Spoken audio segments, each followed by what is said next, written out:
You may begin. Thank you. Good evening and welcome to this forum for the Missouri House Districts 22 and 28. The forum is sponsored by the League of Women Voters of Kansas City, Jackson, Clay, and Platte counties. I am Elizabeth Darr, your moderator and a proud member of the League. The League of Women Voters is a nonpartisan national organization now over 100 years old. Despite our name, our membership is open to everyone. We neither screen nor endorse candidates. We envision a democracy where every person has the desire, the right, the knowledge, and the confidence to participate. Our mission is to empower voters and to defend democracy.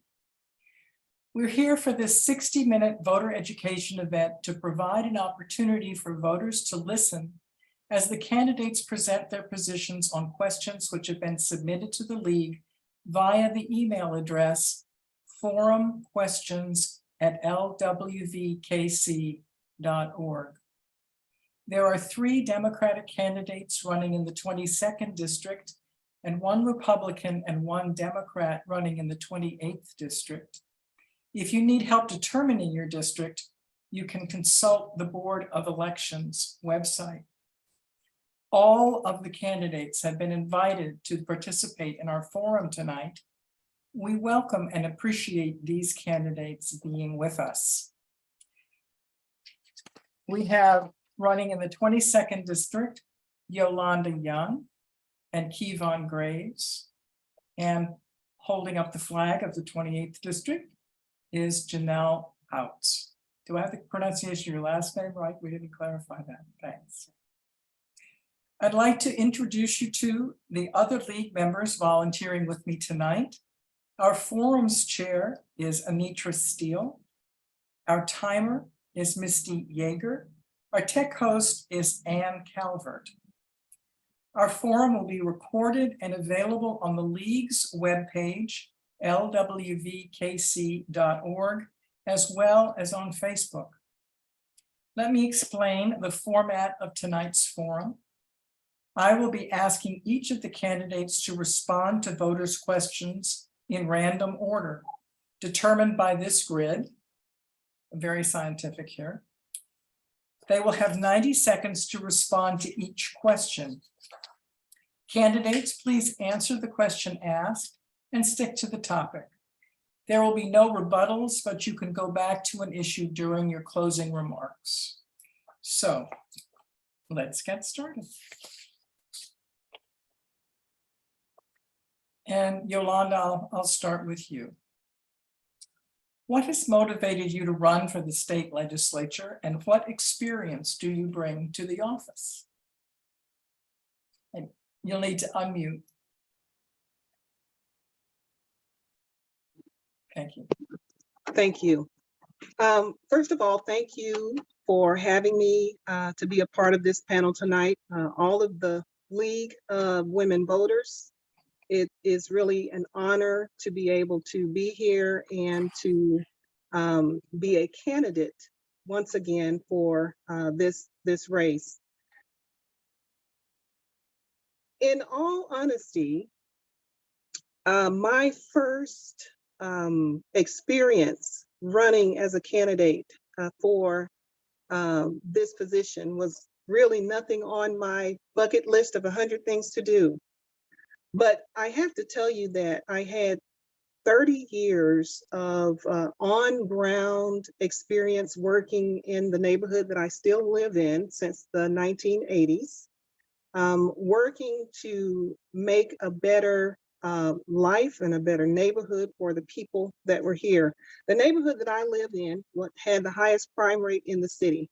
And so when I moved into this neighborhood in the 80s, I began to organize and bring people together around common issues that concerned them. And it was that and the skills that I learned to navigate systems that really got me here today. And so the motivation has been the people and the needs and the concerns. And I'm just wanting to continue that fight. Thank you. Jennell?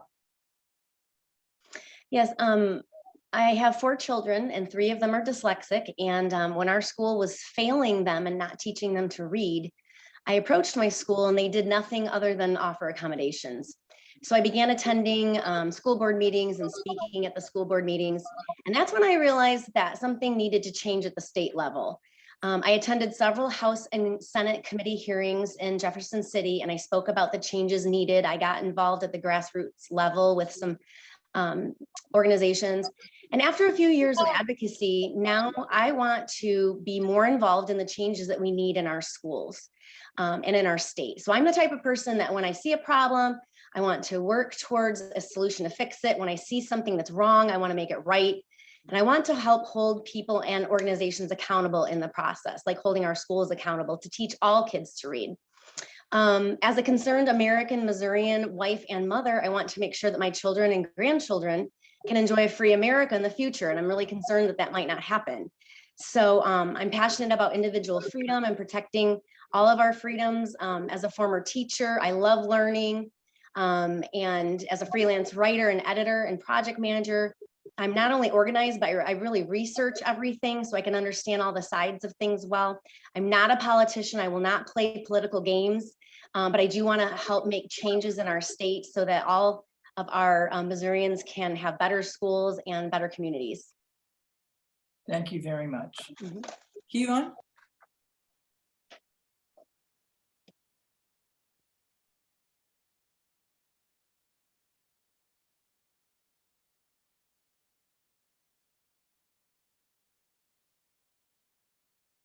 You're still muted. There we go. Oops. Okay. That did- Good. First of all, I just want to say thank you guys for inviting me. I do appreciate it. I was here 2 years ago and you invited me, so I had a great time, and I do appreciate the invite again. What made me want to run is honestly look at the problems of the future. That's kind of what makes me want to run. Being the son of an educator, grandson of an educator, son of a maintenance worker, going to the public school district system inside of Kansas City, knowing the problems by heart and actually living through them. I kind of feel like I got kind of a good grasp on what's the problems in our neighborhood, and not just our neighborhood, but our district and also our state. The major things I really want to run and fix is our education system, number one. Number two, I want to fix certain things when it comes to reforms of criminal justice. And also, the last thing I want to figure out is actually how can we help people with day-to-day lives by making sure that they have more control over their lives, less more than the government has control over them. You asked what experience do I have? Experience I have is working underneath 2 representatives. One was by the name of Randy Dunn. The other one was by the name of Brandon Ellison, who is now our 3rd district at large city councilman. And under those 2 gentlemen, I've learned a lot of how committees work, how to get budgets through, how to actually to put what laws should go to what committee, how to get things pushed through. And so I learned a lot from these gentlemen, not just from that, but also work watching them on the city council level of actually how to get things done and actually listen to the people and figure out what the people actually need. So these are the kind of reasons why I want to run. And also it's all about the future. Thank you. Yolanda, would you mind keeping yourself on mute? We're getting just a little bit of feedback. Sorry. Thank you. With our second question, we'll start with Jennell. Would you support local control for the Kansas City Police Department? Yes, I would. I think that having the people closest to those who are making decisions that affect them is the most important. It's kind of hard for the Kansas City Police to have the relationships with the community that they need to have when they're being controlled by the state, by Jefferson City. And as I understand it, Kansas City Police Department is the only city in the entire nation that does not control its own police department. So I think it's time. I think it's definitely time for a change. Thank you. Kevon? Yes, I absolutely agree with Jennell. Kansas City deserves and needs to. It should have been already having control on the police department. One of the things that I do suggest that we do is that when we decide to actually give us the police department back, is to create a advisory board, which we have normal citizens on there, someone from the government on there, and also some of the police officers. So when certain incidents happen, we can actually investigate with people that is investigate with people that actually on every level, so the community can feel more involved. Well, also I think that it builds more community relationship and trust. I think by giving the Kansas City Police Department control of the police department back, it allows Kansas City to have more trust into the police department, which in the long run, I believe actually, like I said, will build more connection with the community and the police department, which will allow less incidents to happen. Thank you. Yolanda? Could you unmute, please? Thank you. Thank you. I do agree with the other two panelists that I definitely would support Kansas City's police department being local control for Kansas City Police Department. As Jennell said, Kansas City is the only major city in the nation without direct control over its own police department. It should be run by the people who are most invested in its success, by the people in the community, not from the people from all over the state. And the central role of government anyway is to fairly enforce the law and to provide protection for its people. So I support our law enforcement officers in their difficult jobs while also demanding accountability and accountability. But the city should be able to control its own local police department. Thank you. For our third question, this time we'll start with you, Kevon. Missouri legislators have a bad record for not following the will of the people as expressed through the initiative, petition, and election process. We saw this with puppy mills and Medicaid expansion recently. Will you support and fund issues that have succeeded through the initiative petition process? Yeah, absolutely. I believe when the Constitution says we the people, that's the very first thing we have to look at is we the people. When the people decide something, we have to go with the will of the people. I don't see myself as a politician. I see myself as a civil servant, which means I serve the people. So if the people dictate certain things or will certain things, I'm all for it and I'm all for it. As long as we truly believe that's in the general benefit of everyone else and of everyone, absolutely, I support.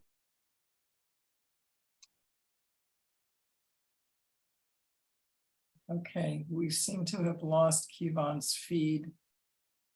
Yolanda, why don't you go ahead? Okay, thank you. Missouri's initiative petition system is, as I understand it, has been in place well over 100 years, about 115 years. It is the system that allows our citizens to put an issue on the ballot for a statewide vote. And I am appalled that our Republican majority has tried to make it harder for citizens to do that. Through this process, as mentioned earlier, a large majority of our voters recently approved things like minimum wage and the Medicaid expansion, and also medical marijuana. So I absolutely support this. It is the way that citizens can participate in the democratic process to bring their voice to the laws. Thank you. Mhm. Jennell? Yes, I think it's important that we let the people have their voice. And through the initiative petition system, we allow them to have their voice. And if they can't vote on something that's on the ballot, then what's the point? So, I do think it's very important that as a legislature, we pay attention to what the people want on the ballot and allow them to put it on there so that they can speak and the entire state or maybe the entire region can have a say in a particular, on a particular matter. Thank you. I'm going to take a brief time out here for some technical issues. I hope that one of our lead people will reach out to Kevon and see if he can come back with us. One suggestion I've found is that sometimes turning off the camera on it when somebody's using their telephone, we can hear them. So I hope we can get him back, but in any case, we will proceed and we will simply go back and forth between Yolanda and Jennell until we're, oops, there we go. What do you know? Hang on. Okay. So Kevon, can you unmute, Kevon? Yes. Okay. We have some green lines on your picture. I don't know if that's because the sun might be hitting your screen or something. I believe it's because my phone is overheating. That's why it's doing that. But I'm trying to find a cooler place so it won't be overheating. Just give me 2 seconds. Okay. Can you, if I read the question to you, can you respond while you're driving? Absolutely. Okay, this is the question. Missouri legislatures have a bad record for not following the will of the people as expressed through the initiative, petition, and election process. We saw this with puppy mills and Medicaid expansion recently. Will you support and fund issues that have succeeded through the initiative petition process? To answer the question, yes, that is my first answer to the question. Definitely when the will of the people decides that, hey, they want certain issues or certain things passed, I'm all for it. I believe in the Constitution, the very first word when it says we the people. So when it comes to anything that people wants to do or decides to do, I'm all for it. Absolutely. Thank you. We had several questions submitted regarding guns, and we'll start with Yolanda for the first one. According to an article from a January issue of the Kansas City Star, Missouri has the 4th highest gun death rate in the country and ranks in the bottom 10 for its gun laws. What gun regulations do you support? Please, can you unmute? Thank you. There we go. Well, let me answer that by first saying the amount of carnage that we've seen in our time, especially recently, could not have been possible with the weapons that they used in the 18th century. A lot of people argue the Second Amendment rights, which I also support Second Amendment rights, but I don't believe that the weapons that we're seeing used today was ever thought about when those people crafted the Second Amendment. But we have very, very weak gun laws, and we've allowed too many innocent people to lose their lives with these weapons. If we're serious, we would do common sense gun laws that require background checks, that require a permit to carry a concealed handgun. We need to make sure also that we protect victims of domestic abuse from their abusers having a firearm. So the fact that Missouri does have the 5th highest rate of gun death in our country doesn't indicate that having more access to guns reduces gun violence. So I would actually support some of those other, proposed laws for bringing down our gun violence in our state. Thank you. Kevon? To answer the question, I agree with Representative Yolanda. Certain things do need to change within the state of Missouri. I am also an advocate of the Second Amendment right, but I do believe universal background checks is a must. I do believe, like she said, that hey, people with domestic violence records do not need guns. But also we have to look at people with mental health issues. Also, that's a major thing when it comes to gun violence. Another thing we have to do is close gun show loopholes. Make sure that we're not just selling people guns, but also we look at people that buy ammo. How much ammo can one person own? So certain just little things we have to adjust. And I believe that can actually fix our crime or a murder situation in the state of Missouri. But also, I think it also comes with education. Actually educating our kids, making sure they actually understand how to actually use a firearm, how to use it, not just kids, but adults. So maybe one of the things we need to do is that when someone buys a firearm, we make them do like they're almost like they're doing in school. I mean, driver test.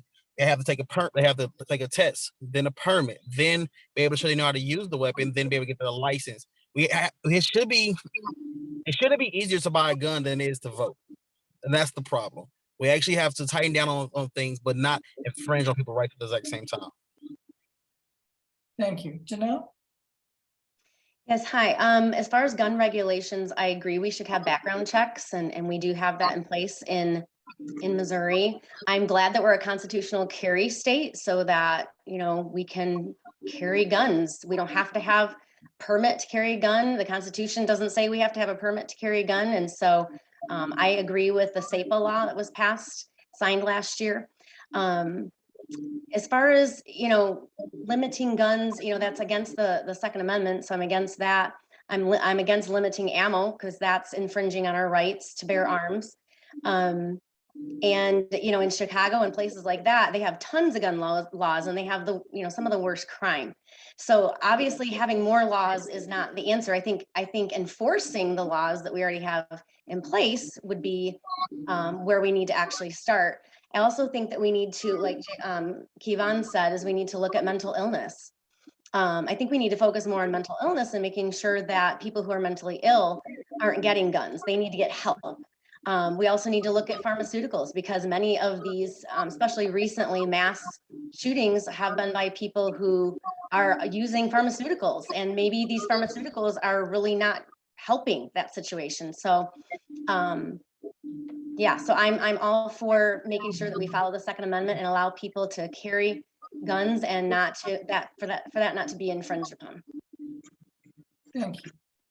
For our next question, we'll start with Kevon. Statistics on gun deaths include homicides, suicides, as well as accidental deaths. Missouri has the 6th highest firearm homicide rate in the United States. Young Black males are disproportionately impacted by firearm homicide. They are Black males between the ages of 15 and 34 have a firearm homicide rate 26 times higher than white males of the same age group. What additional measures would address this tragic toll? Kevon? Thank you for the opportunity to answer that question. To be honest with you, I think it's not measures that need to be taken when it comes to actually the gun laws, other than what I talked about already. But I think it has to start in our education system, or actually start in our schools. Like you said, it starts at the age of 15. At 15, you're a sophomore in high school. So why are you? What's going on in your life? What's going on to make you to result that, hey, I need a gun to protect myself, or I need a gun for safety? I think that's something we have to look at, definitely when it comes to young Black men. And that involves, like I said, starts with the education system. Instead of kids joining gangs or having guns or things that's fun, maybe we put them in debate, maybe we put them in band, maybe we put them in other things that actually get the kids out the streets and into the books. Maybe we need to open more community centers, or maybe we need to just invest more time into our youth in order to kind of turn down the youth from going to that lifestyle of having a gun or needing a gun. Unless you're doing something like hunting or something like that, that's perfectly fine. But when we talk about actually on the street wise, we have to invest in our youth in order to change the narrative and change the direction they want to go into. Thank you. Jennell? Well, I believe it's a heart issue, and I believe we need to strengthen our families. Not everybody solves problems by using a gun, but for some reason, some people do. So I think we definitely need to look at it from a heart issue. We need to get the fathers back in the homes. We need to strengthen our families, and we need to do what we can to help these kids see that using a firearm is not the way to solve problems. We need to empower them and educate them as to how to solve problems. Perhaps they're not learning how to do that in the home. So I think it's really, really important that we strengthen our homes, we strengthen the hearts, and give these kids purpose, help them to see that, using a firearm is not the way to solve problems, and equip them, give them tools. And perhaps that starts in the schools. Perhaps that starts with some organizations outside of government, churches. I'd like to see churches get involved and help these kids, to give them purpose and help point them on the right path. So that's what I think. Thank you. Yolanda? Yes, I think we're going to have to take a holistic approach. One, it does start in the home. We need to put more money towards children and families and services and programs that will help them grow and be successful. One of the things I used to do when I worked in the neighborhood was alternative and prevention type programs, where we offered a wide range of after school and programs for children, like scouts and sports and college coaching and STEAM and STEM and art those type of programs are what we need to keep children busy and not idle, and to help them also, become successful in school. So I would say more money needs to go towards, like after school or community type programs. We need to get a lot of the various sectors in the state, a lot of them working together and not isolated. Like Jennell mentioned, our faith-based, our churches, our government and police department as well. The police department do have some athletic programs that they also offer to help keep children off the street. But yes, I do support these type programs and think we just need to work collectively to address it. Thank you. And our next question, we'll start again with Kevon. Suicide constituted 54% of Missouri gun deaths. What specific efforts should be made to reduce this loss? That's a great question. I think it kind of goes with what Jennell said on her last answer.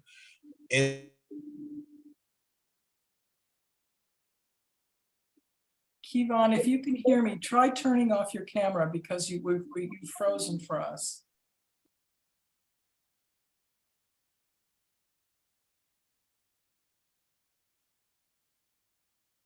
Well, we'll hope to get Kevon back with us again. Yolanda? Can you repeat the question? Certainly. Suicide constituted 54% of Missouri gun deaths. What specific efforts should be made to reduce this loss? Yeah, I think we need to address one. I believe mental health is all a part of healthcare, and so we need to provide more funding and more resources for mental health care. One of the things I've discovered recently, particularly as we have gone through and still going through actually, is the pandemic. We have a incredible surge in people with mental health issues. I don't have an answer in terms of how to solve it. It's a big problem, not only in the state of Missouri, but worldwide, particularly since we have been experiencing COVID. But I do think, again, this is one of those areas where we need to treat mental health issues just like we treat any other healthcare issue, with funding and reducing the stigma as well. We need to have more programs and more services for children, especially to support them through their hard times. But it's a huge problem. And I just think, there's just going to need to be more services and more programs to assist people through these challenging times. Thank you. Jennell? Yeah, I think I agree with pretty much everything Yolanda said. It's a big problem, and I would love to see, I'm a faith-based person, I'm a Christian, and I think churches, it'd be great if they could get more involved and reaching out to these people, caring about them. Our church, my church in particular, actually has a counseling center. So perhaps finding a way to help fund even faith-based counseling centers to help people, because we just don't have enough counselors, I think, to help the people that need the help. So if we can even partner with faith-based programs and places to help reach these people, we need everyone to come together. We can't just depend on a few places to do it all. I also know that mental illness is pretty big in the homeless community. So we need to reach out there, and because we don't want to see anything bad happen to them. But more programs, fund it as best as we can, find the money, maybe cut some things out of the budget so we can put more into these mental health needs, and also trying to, maybe do something in a way where we can help counselors and therapists do something so that they can have more money and they can reach out to people easier. Because I think sometimes people just don't know where to go for help. So trying to get the word out is a big part of it. Thank you. And as long as we only have 2 candidates, I think we'll just go back and forth if that's all right with you ladies. Sure. So here's our next question. Do you support allowing teachers and staff to carry guns in classrooms? If so, how should this plan be implemented? Yolanda? The short answer is no. I don't think that teachers carrying guns in the classroom is a good way to model, in front of the children. The schools should be a safe place. And I don't think that teachers, one, have the time to patrol their classrooms. They're there to teach. I believe that we need to hire more resource officers or other staff or personnel who are really trained in things, for instance, like the mass shootings we've seen more recently. We need people who are trained to be able to handle situations like that. And I just think it will actually produce, more negative outcomes if teachers are, carrying guns in our schools. So the short answer is no. Thank you. Jennell? I will have to disagree. I do think that teachers should be allowed to carry guns in the classroom if they choose. I don't think anyone should be forced to, but I used to be a teacher. I used to teach high school, and I would much rather have the option of having a gun available to me rather than being a sitting duck. I also think that if bad guys knew that some of the teachers might be carrying guns, maybe they wouldn't go after schools, because I think schools are kind of easy targets. They're gun-free zones, everybody knows. So I think if this person, if bad guys knew that, some teachers could be carrying weapons, they might be less likely to attack the school in the first place. I also do think it'd be great to have resource officers in every single building in the state, and I think it would be great for the state legislature and to fund that, to find money to help schools put trained resource officers in every building. Oh, and I don't drop my constitutional rights at the door. So it's still my Second Amendment right, still my Second Amendment right, even if I'm a teacher. Thank you. I didn't mean to cut you off there. Oh, you're fine. I was kind of my fault. Okay, we want to be fair to everybody here. So this is our next question. As we are all aware, recently a triggered law went into effect making abortion illegal in Missouri. What are your plans to add additional state funds to support pregnant women and girls with services for health, education, housing, counseling, and childcare? Yolanda? Well, I do think it's a shame that Republicans across the nation have passed such extreme bans in recent years, limiting the access to abortion. It's particularly troublesome for Missouri mothers, I think, because Missouri mothers in childbirth die in far greater numbers than the rest of the industrialized world. So state funding for services generally come through the budget committee in the House. And I've worked with several of the committee members to appropriate funds for services. And I plan to continue to do that should I be reelected.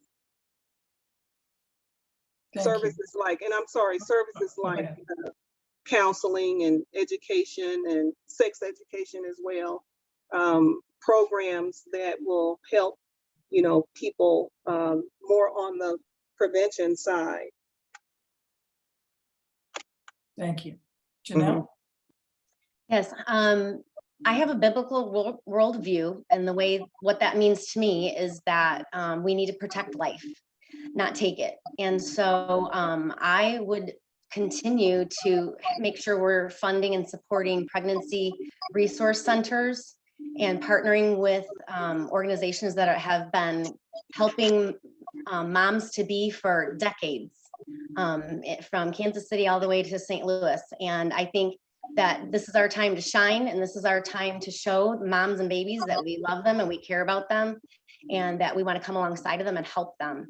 And I think it would be great to partner with churches who can donate donate, things that moms need, clothing, diapers, and things like that, and come alongside these moms. So I think involving even the faith-based community would be a great idea. Thank you. The next question is, what type of family planning is acceptable to you? Yolanda? Well, I think those questions have to be answered case by case. Each family needs to determine what family means to them and how they need to go about planning their family. I do believe that places like Planned Parenthood has been a great resource for a lot of people. They do a whole lot of, services for people, for families. But I just think that's a question when we talk about family planning. It is, a family's own decision to determine what that means to them. Thank you. Jennell? Family planning should be between a woman and her partner. I don't think the government should have any say in that. I think we can strengthen pregnancy resource centers and help them to educate women and help them think through things, and when would be the right time to have children, maybe why it would be better to wait. I think also women can find a lot of help through their physicians. I think we need to utilize our PCPs a little bit more often and getting their help when we have questions and concerns about that. But I agree with Yolanda. It needs to be, it's a woman's decision with her partner, and it's their family and their decision how they want to plan out their family. Thank you. Please tell us why you value voting as a sacred right of American citizens and how you demonstrate that in your actions. Yolanda? Well, voting rights really is the cornerstone of our democracy. I believe I'm sitting in this chair right now, and I've served in the legislature now 3 years, completing my 3rd year, simply because people in my past, my forefathers, our forefathers, fought to give me the right to be in this position. So voting rights is a sacred, act that I believe every American, every person should have that right to vote. I think right now, the right to vote is being attacked. I think there are states that are making it more difficult for people to exercise that right. They are, putting a lot of roadblocks in the way for people to actually cast their vote. And my way of supporting that is to do all that I can to expand voting rights and to protect those rights. We passed, I believe, the legislature passed a terrible bill this session that puts a lot of restrictions on people's right to vote. And it really is a shame to disenfranchise so many voters. Thank you. Jennell? Can you repeat the question? Yes. Please tell us why you value voting as a sacred right of American citizens and how you demonstrate that in your actions. Well, ever since I was 18, I've been voting, and I couldn't wait to vote because I wanted to have my say. I wanted to put my vote in there and hope that who I voted for would win, and I think we need to do more of that with our young people. I think we need to help them understand, like Yolanda said, how sacred it is to vote. It's a sacred act. It's something that we need to not take for granted, and it's something we need to protect. I actually think that the law we just passed in the legislature this past session is a step in the right direction, but we need to do more. I've been involved with a Missouri canvassing group over the past 9 months, and we found problems. We actually have a lot of problems. And this is not a partisan issue. The voter rolls are not accurate, which opens it up for fraud. And we need to fix a lot of things about our voting system. The machines, there's problems with the machines. And there's lots of evidence pointing to that. And I think on both sides of the aisle, we can agree that we want whoever the people vote, we want that person to be in office. But there are lots of things going on with our voter registration and things like that, the machines, the ERIC system, that are actually jeopardizing our votes. So we do need to make some changes there. Thank you. This is a long question, so settle in. On August 2nd, Missourians will head to the polls to select many candidates for the November 8th general election. In the primary for Senate, Libertarian and Constitutional Party voters will have a choice of only one candidate, while independent voters will have 4. Democrats will have 11, and Republicans will have 21. It would seem unlikely that the winners in the major parties will represent a majority of their voters. Ranked choice voting would allow votes from losing candidates to move to second choice candidates until one candidate has more than 50% of the votes. Will you support ranked choice voting in Missouri in both the primary and the general election? Yolanda? I am not in favor of ranked choice voting. One, because I don't know a whole lot about it, and it's really new for Missouri. I believe St. Louis is utilizing it in some way, but I think it would just create more confusion for our voters. And so I am not in favor of ranked choice voting. I think the system that we currently use has been working for many years, for a long time. And until we get more data, there are not a lot of states that have adopted it yet. I think until we get more data, I'm just not in favor of it at this time. Thank you. Jennell? I agree with Yolanda. I think it's very confusing. I do not support it. It just makes it a lot harder for the real winner. You would have to, I guess what you would do is you'd go in, you would vote for like your top person, your second top person, your third top person.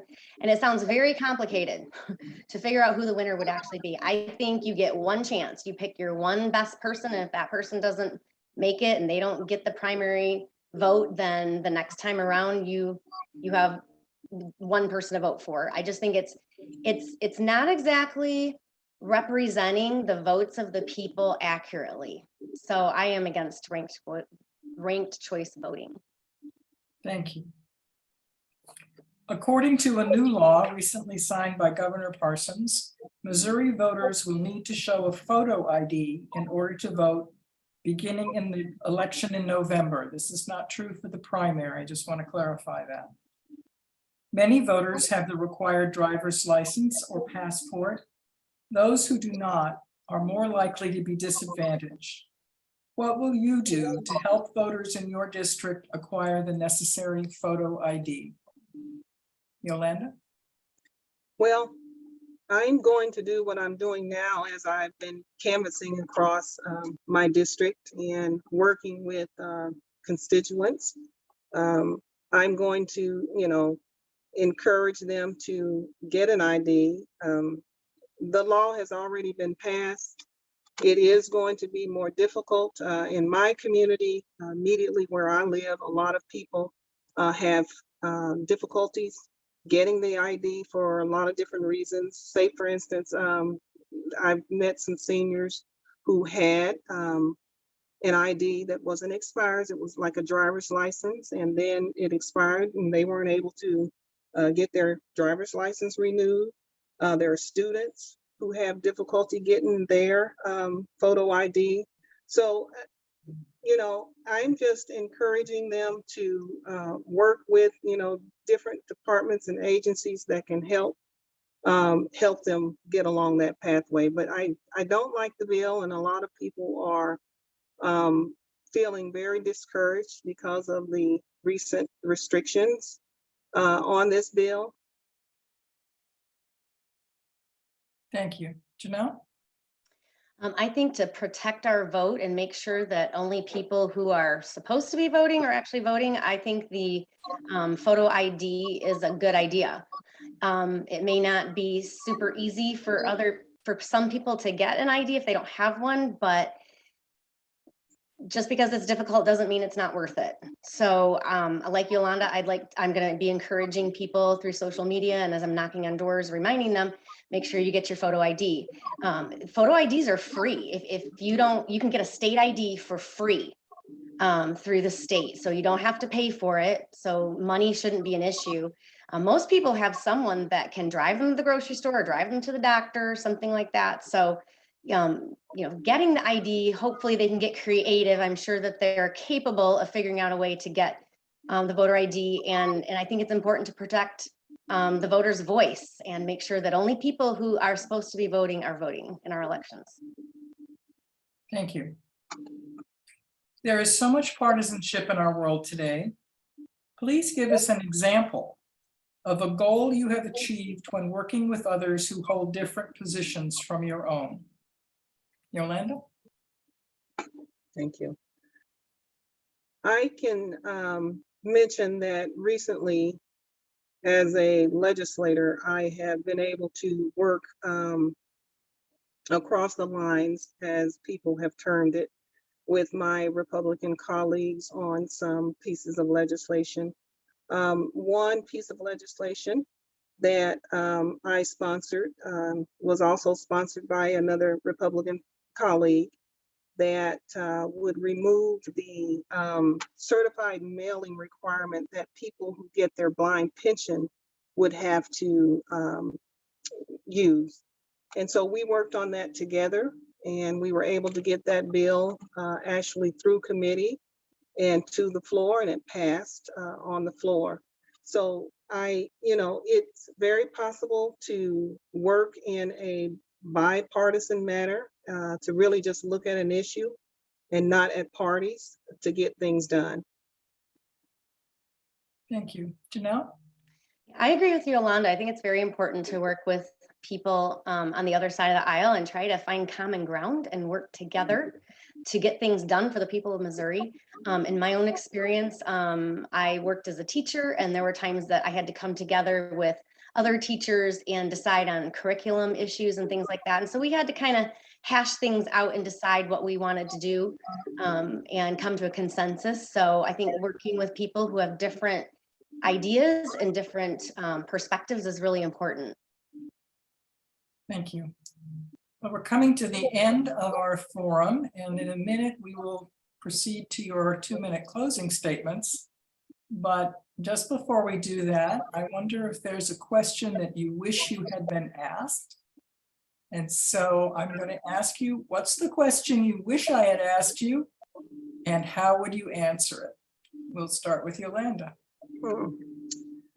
Let me think about that here. I think I would have liked you to ask me about sort of the plight of hardworking Missourians at low wages. I believe that minimum wage, of course, in Missouri is about $11 and some change right now. And we did vote in the House for it to increase, but it came with such a huge fight. We need to pay workers what they deserve. I remember being in high school, that was many, many, many years ago. And it appears to me that minimum wage hasn't really increased very much since those days. We're talking decades.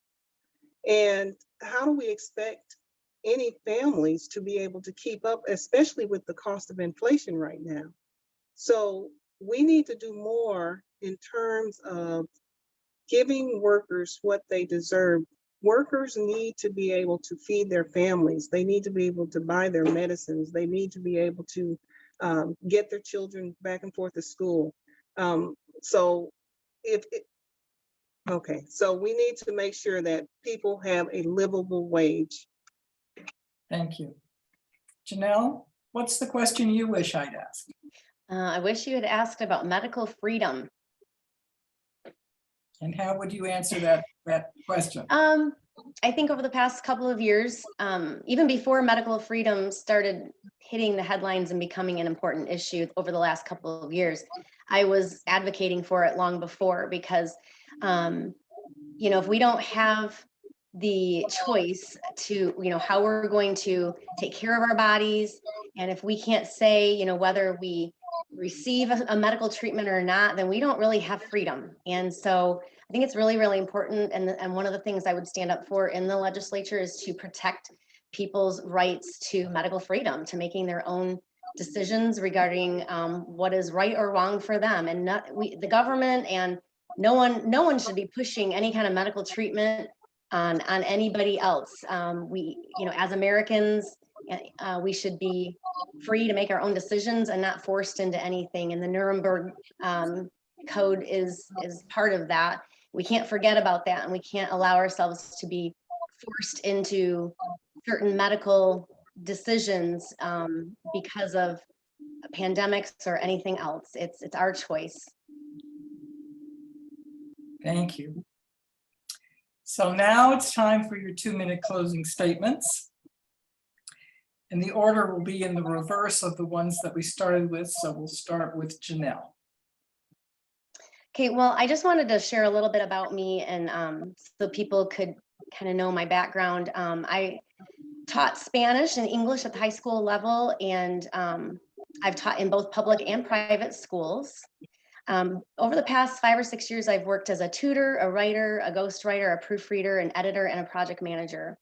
And because I'm a teacher at heart, one of my top priorities in the Missouri House will be education. Unfortunately, many of our schools are failing our students. If you look at what average GPAs are throughout the state, it's really pathetic. It's really sad. As I said earlier, 3 of my 4 kids have dyslexia, and instead of the school teaching them to read, we had to pay thousands of dollars out of our own pockets for a tutor to teach them how to read. And this should not have happened. And I want to make sure this doesn't happen for any other children out there. Every child should learn how to read in Missouri schools. The 1 in 5 that's dyslexic should not be left behind. We have lots of struggling readers in our schools, and we need to do more to help teachers teach kids how to read. Like I said, medical freedom is another big priority for me. The government has no business telling us, how we can be treated or not. The government has no business butting into doctor-patient relationships. And so medical freedom and medical decisions will be a big part for me. Even during a pandemic, we have constitutional rights that should not be infringed upon. And so mandates, I think, are unconstitutional, and I will stand against those. Another top priority for me will be election integrity. I've been working with integrity. I've been working towards integrity in elections for the past several months, and we have a lot of work to do. I talked to a guy whose dad had died 10 years ago, but he voted in the presidential election of 2020. So our voter rolls need a lot of work. We need to get rid of the ERIC system, and so that's what I'll work towards as a representative in the House. Thank you. Yolanda? Thank you. And thank you, League of Women Voters, once again, for allowing us the opportunity to come and tell a little bit about our candidacy. It's been a pleasure, really, to serve the citizens of District 22 the past 3 years. I don't feel that my work is done. One, because we're facing unprecedented attacks on voting rights, as we talked earlier. Perhaps it's one of the most important issues, because after all, if you don't have the right to vote, there's no voice for the people in our democracy. Access to health care, especially mental health care, adequate school funding, and I mean fully funding our public schools. There's a shortage of jobs that pay livable wages. While I know there are a lot of jobs on the market, a lot of the jobs don't pay livable wages, and so that's a factor that we need to work on. these things are adversely affecting all Missourians. We're all impacted by these things. And I believe that my background and my time in the legislature enables me to make a difference in the lives of my constituents. I was able to pass several bills that have been written into law this session. And again, I'd like to go back and continue the work. So I am encouraging everybody to vote on August the 2nd and vote for me. Thank you very much. Thank you both for your willingness to participate in this forum. And we also thank Kevon Graves, who was had the attack of the internet problems, which is too bad. I want to also thank our audience, both the audience that's listening right now on this Zoom meeting and our future audiences who may access this by going to the League of Women Voters website, which is lwvkc.org. And on that opening page, you have access to all of the 9 forums that we have done this voting season. We will also be available on Facebook. Please take time to share the insight that you've gained tonight with your family and friends, and be sure to get out to the polls and vote on Tuesday, August 2nd. That's next Tuesday. Thank you very much and good night. Thank you.